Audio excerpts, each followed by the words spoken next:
রাজা রামমোহন রায়, যিনি 22শে মে 1772 সালে এই ধরাধামে জন্মগ্রহণ করেছিলেন এবং 27শে সেপ্টেম্বর 1833 সাল এই পৃথিবী ছেড়ে চলে যান। একজন ভারতীয় সমাজ সংস্কারক, তিনি 1828 সালে ভারতীয় উপমহাদেশের একটি সামাজিক ধর্মীয় সংস্কার আন্দোলনে ব্রাহ্ম সমাজ অন্যতম প্রতিষ্ঠাতা ছিলেন। মুঘল সাম্রাজ্য দ্বিতীয় আকবর শাহ তাকে রাজা উপাধি দিয়েছিলেন। রাজনীতি, জনপ্রশাসন, শিক্ষা ও ধর্মের ক্ষেত্রে তার প্রভাব ছিল স্পষ্ট। তিনি সতীদাহ প্রথা এবং বাল্যবিবাহ বাতিলের প্রচেষ্টার জন্য পরিচিত ছিলেন। অনেক ইতিহাসবিদ রাজা রামমোহন রায়কে ভারতীয় রেনেসাঁর জনক বলে মনে করেন। 1772 সালে 22শে মে হুগলি জেলার রাধানগর গ্রামে এক ব্রাহ্মণ পরিবারে রাজা রামমোহন রায়ের জন্ম হয়েছিল। তার পিতা রামকান্ত ছিলেন একজন বৈষ্ণব।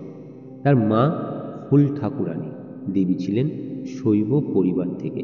তিনি সংস্কৃত, ফার্সি এবং ইংরেজি ভাষার একজন মহান পণ্ডিত ছিলেন এবং আরবি, ল্যাটিন এবং গ্রিক ভাষাও জানতেন। 15-16 বছর বয়সে তিনি গৃহত্যাগ করে নানা স্থানে ভ্রমণ করা শুরু করেন। কাশীতে ও পাটনায় কিছুকাল অবস্থান করেন। এছাড়া তিনি নেপালেও গিয়েছিলেন। এর আগে তার সঙ্গে তন্ত্র শাস্ত্রবেত্তা সুপণ্ডিত নন্দকুমার বিদ্যালঙ্কারের সাথে যোগাযোগ হয়। নন্দকুমারের সহযোগিতায় রামমোহনের সংস্কৃত ভাষায় পাণ্ডিত্য হয়। তারপরেই বেদান্ত অনুরাগ জন্মায়। ব্রাহ্ম উপাসনায় প্রতিষ্ঠাতা হরিহরচন্দ্রই তার দক্ষিণ হস্ত ছিলেন। বারাণসী থেকে সংস্কৃত ভাষা শিক্ষার পর তিনি পাটনা থেকে আরবি ও ফার্সি ভাষা শেখেন। পরে তিনি ইংরাজি, গ্রিক ও হিব্রু ভাষাও শেখেন। তার কর্মজীবনে তরুণ বয়সে তিনি কলকাতা মহাজনের কাজ করতেন। 1796 সালে রামমোহন অর্থ উপার্জন শুরু করেন। 1803 থেকে 1814 সাল পর্যন্ত ব্রিটিশ ইস্ট ইন্ডিয়া কোম্পানির কর্মচারী ছিলেন। কলকাতার প্রায়ই আসতেন এবং কোম্পানির নবাগত অসামরিক কর্মচারীদের সঙ্গে পরিচিত হয়ে তাদের নানা বিষয়ে সাহায্য করতেন। এই সুযোগে ভালো করে ইংরাজি ভাষা শিখে নেন। 1815 খ্রিস্টাব্দে থেকে রামমোহন কলকাতার স্থায়ী বাসিন্দা হন। তখন থেকেই প্রকাশ্যে তার সংস্কার প্রচেষ্টা শুরু হয়। তার প্রথম প্রকাশিত গ্রন্থ ফার্সি ভাষায় লেখা তুহুফাতুল মাহানহিদিল বইটিতে একান্তরে সমর্থন করেন। এরপর একেশ্বরবাদ বা ব্রাহ্মবাদ প্রতিষ্ঠা করার জন্য বেদান্ত সূত্র ও তার সমর্থন উপনিষদগুলি বাংলায় অনুবাদ করে প্রচার করা শুরু করেন। 1815 থেকে 1819 খ্রিস্টাব্দের মধ্যে প্রকাশিত হয় বেদান্ত গ্রন্থ। বেদান্ত সার কোনো পরিষদ রক্ষণশীল ব্যক্তিরা তার এই কাজের প্রতিবাদ করে। বেদান্ত গ্রন্থ প্রকাশের সঙ্গে তিনি ব্রাহ্মনিষ্ঠ একত্বের উপাসনার পথ দেখালেন। আত্মীয় সভা প্রতিষ্ঠান করেন। এই আত্মীয় সভাকেই পরে তিনি ব্রাহ্ম সমাজ নাম ও রূপ দেন। সাহেবদের বাংলা শেখানোর জন্য তিনি বাংলা ও ইংরেজিতে ব্যাকরণ রচনা করেন। বেদান্ত উপনিষদগুলি বের করার সময়ে তিনি সতীদাহ অশাস্ত্রীয় এবং নীতি বিরোধী প্রমাণ করে পুস্তক লেখেন। তার প্রতিবাদে দ্বিতীয় এবং তৃতীয় বইটিও আবার বের হয়। এবছরই ডিসেম্বর মাসে আইন করে সহমরণ রীতি নিষেধ করা হয়।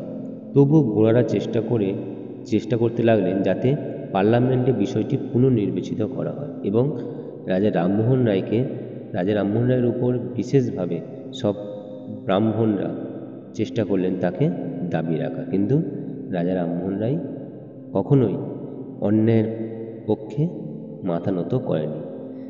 এই চেষ্টায় বাধা দেওয়ার জন্য রাজা রামমোহন বিলেত যেতে প্রস্তুত হলেন। এ ব্যাপারে তাকে আর্থিক সহায়তা দান করেন প্রিন্স দ্বারকানাথ ঠাকুর। মুঘল সম্রাট দ্বিতীয় আকবর তার দাবি ব্রিটিশ সরকারের কাছে পেশ করার জন্য 1830 সালে রামমোহনকে বিলেত পাঠান। তিনি রামমোহনকে রাজা উপাধি দিয়েছিলেন। রাজা রামমোহন রায় সামাজিক কুফলগুলির বিরুদ্ধে লড়াই করার জন্য এবং ভারতের সামাজিক ও শিক্ষাগত সংস্কার প্রচারের জন্য আত্মীয় সভা এবং একতাবাদী সম্প্রদায় প্রতিষ্ঠা করেছিলেন। সতীদাহ, বহুবিবাহ, বাল্যবিবাহ এবং বর্ণপ্রথা, নারীদের সঙ্গে সম্পত্তির উত্তরাধিকার। 1828 সালে তিনি ব্রাহ্ম সমাজ বা ব্রাহ্ম সভা স্থাপন করেন, সামাজিক মন্দের বিরুদ্ধে লড়াই করার জন্য সংস্কারবাদী বাঙালি ব্রাহ্মণদের একটি আন্দোলন। এরপরে আসছে শিক্ষাবিদ। রাজা রামমোহন রায় বিশ্বাস করতেন শিক্ষা সমাজের সংস্কারের একটি বাস্তব রূপ। 1817 সালে ডেভিড হেয়ারের সহযোগিতায় তিনি কলকাতায় হিন্দু কলেজ স্থাপন করেন এবং 1822 সালে অ্যাংলো হিন্দু স্কুলের 4 বছর পর বেদান্ত কলেজ তিনি জোর দিয়েছিলেন যে তার এই শিক্ষাগুলি আধুনিক পাশ্চাত্য এবং পাঠ্যক্রম এর সাথে অন্তর্ভুক্ত করা হোক। এবং 1830 সালে তিনি রেভারেন্ড আলেকজান্ডার ডাফকে সাধারণ পরিষদের ইনস্টিটিউশন, বর্তমানে স্কটিশ চার্চ কলেজ নামে পরিচিত, এটি প্রতিষ্ঠা করেন এবং আরও অনেক সমাজ সংস্কারে কাজ করেছেন। কিন্তু এই তথ্য দিতে গেলে ঘন্টার পর ঘন্টা সময় চলে যাবে। এবার জানা যাক 1830 খ্রিস্টাব্দে 19 নভেম্বর তিনি কলকাতা থেকে বিলেত যাত্রা করেন এবং 1831 খ্রিস্টাব্দে 8 এপ্রিল রামমোহন লিভারপুলে পৌঁছলেন। 1832 খ্রিস্টাব্দের শেষের দিকে কিছুদিনের জন্য তিনি ফ্রান্সেও গিয়েছিলেন।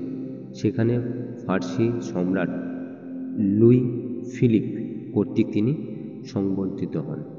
সেখান থেকে ফিরে এসে তিনি ইংল্যান্ডের ব্রিটেনে বসবাস করতে থাকেন এবং 1833 খ্রিস্টাব্দে মেনিনজাইটিস রোগে আক্রান্ত হন এবং প্রায় 8 দিন জ্বরে ভোগে 27শে সেপ্টেম্বর তিনি মৃত্যুবরণ করেন। তার মৃত্যুর 10 বছর পর দেবেন্দ্রনাথ ঠাকুর আলসারডেল নামক স্থানে তার সমাধিস্থল করে একটি মন্দির প্রতিষ্ঠা করে দিয়েছিলেন, যেটি 1997 খ্রিস্টাব্দের মধ্যে ব্রিস্টলে তার একটি মূর্তিও স্থাপন করা হয়।